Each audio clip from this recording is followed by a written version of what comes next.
Hi, I'm in the room with Alex King from Google Cloud, and we are talking about all the exciting transformation of AI in enterprise. Hello, Alex. Thanks, Matt. It's good to be here. Yeah, it's a very exciting topic. I mean, it's obviously we've all been hearing about it over the last year, but the excitement kind of continues.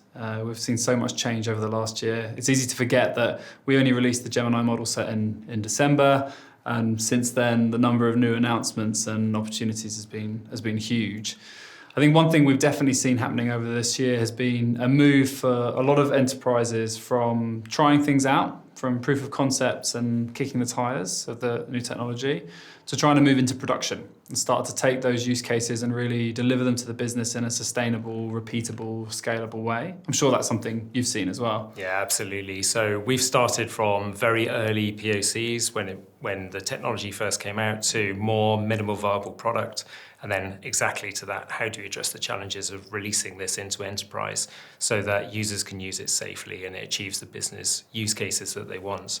One of the particular challenges is it's a very powerful set of tools. It does a wide range of things, ideas and the things that it can touch from every aspect of the business is really exciting, but also poses challenges. Yeah, absolutely. I think one of those initial challenges a lot of organizations had was just prioritizing. When you start to think about the general reasoning capability and broad set of computational capability that you get from these large language models and generative AI in a general sense, is you really start reimagining how you go through business operations, how you transform processes, think about not only the tools that the individuals in firms are using, but the broader set of capabilities you deliver to your customers. Things that you used to do one way, you might start to think about quite differently, rather than just taking an existing process and trying to automate it. So thinking about that, understanding that can trigger so many ideas in the organization, and often not from IT, often actually from the business users. And I think a lot of firms have really been focusing on how do we start to deliver those and prioritize those in a way that allows us to get that capability out to the business, allows the value case and the transformational opportunities to actually happen, and really start to try and move those things forward. I think one thing that a lot of organizations have realized in that process as they've come to better understand what this stuff is the importance of data. As part of that journey. And I know that's something you've definitely experienced as well. Yeah, absolutely. So I think we deal with organizations and enterprises with very specific domains of interest, and we found that the key is grounding that data, making sure that the large language models are then trained up into the very specifics. So if it's finance or if it's medical care, if it's those types of domains, and then that's improved the outputs significantly.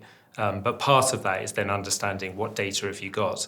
And of course, like all things, unless you've got really good data in a nice, orderly way, it will only be as good as that. So of course, the good old-fashioned transformation of making sure your data and your house is in order and you've got good structures of data and good understanding of what data you've got, in which large language models can help in themselves. So that's obviously transformed the tooling around unstructured data to structured data has been phenomenally quicker of what used to be years and years of programs delivered down into, in the year type engagements. Yeah, absolutely. I think one of the patterns you sometimes see with this is that the use of these technologies and use of AI in organizations can act as a magnifying glass. So if you've got really good data and good processes, the acceleration and automation that comes with AI allows you to use that quicker. If you don't, it highlights the weaknesses quicker. I think fortunately some organizations are then using these technologies to enhance data. So you can start to look at the data the organization has, use these tools to interpret it, build better metadata, better data lineage, bring all that stuff together into a unified platform. So that it can be used to resolve some of those problems. But it just really highlights that if you don't have good processes and procedures around thinking about how you ask your organization to operate, how they interact with the company's data, are you taking advantage of the competitive insight and organizational knowledge that an organization builds, then you struggle to see that value. So we've seen a huge amount of focus on grounding data, as you described, in the organization's own internal data sets, but also grounding in external data sets like Google Search and others as well.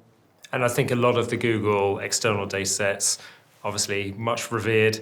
So they're free, they're available, they're curated, they've got good quality, and there's tens of thousands of those that can be used to enrich data, which we use regularly and not many people know about, still to this day. So again, we've used a lot of those to enhance some of the solutions. We've got users who want to embrace everything, use every tool, and then we've got users at the other end of the scale who are very scared, literally scared of this new technology and what it means to them and their jobs, often in the same team, often in the same department.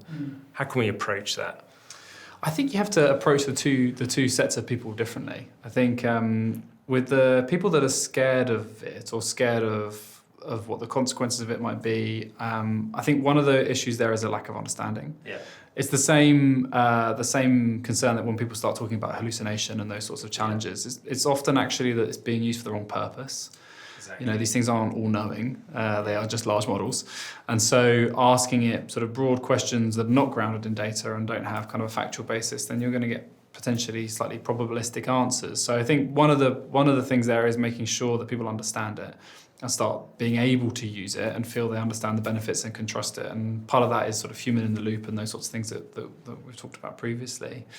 I think at the other end of the spectrum, the people who proactively want to engage with it and will just use it, it really puts on organisations an imperative to engage with this and to think about it. Because if you don't engage with it, lots of people will still use these tools. They'll just use them unsanctioned. And so it's critical that organisations have a clear framework, technological strategy and platform strategy, rather than just thinking about models, that enables them to put those guardrails, that productivity opportunities and that framework in for the organisation that allows them to scale. Otherwise, you either get lots of point solutions, not very efficient, and create some concerns around does it comply with our expectations, does it comply with our principles?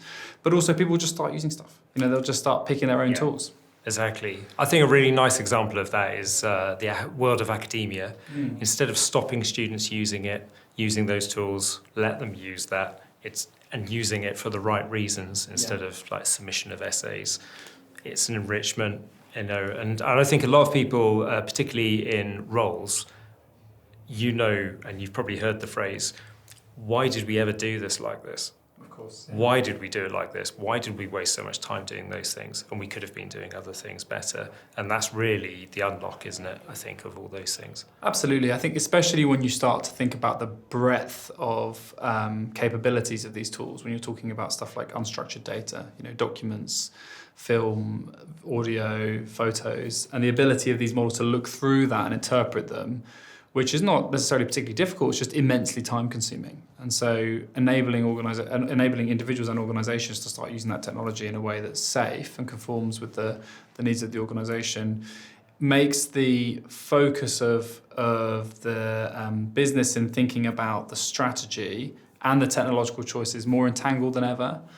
And really just impresses that urgency, I think, for businesses to keep up with it, especially when you think about the rate of change. And it certainly doesn't seem to be slowing down. And growth of unstructured data, which is phenomenally high. Yeah. And there's any number of massive figures we could use, to quote. But doing more with what you've got is a great sort of thrifty example of, you can then unlock all that value. So again, it's the old days of the data mining, which you can now do with unstructured data, and most of which we either generate in-house or has come in externally anyway. So I think they're very powerful for those kind of things. So it's incredibly exciting times. Absolutely. So when was the last time you used Gen AI, and what did you use it for?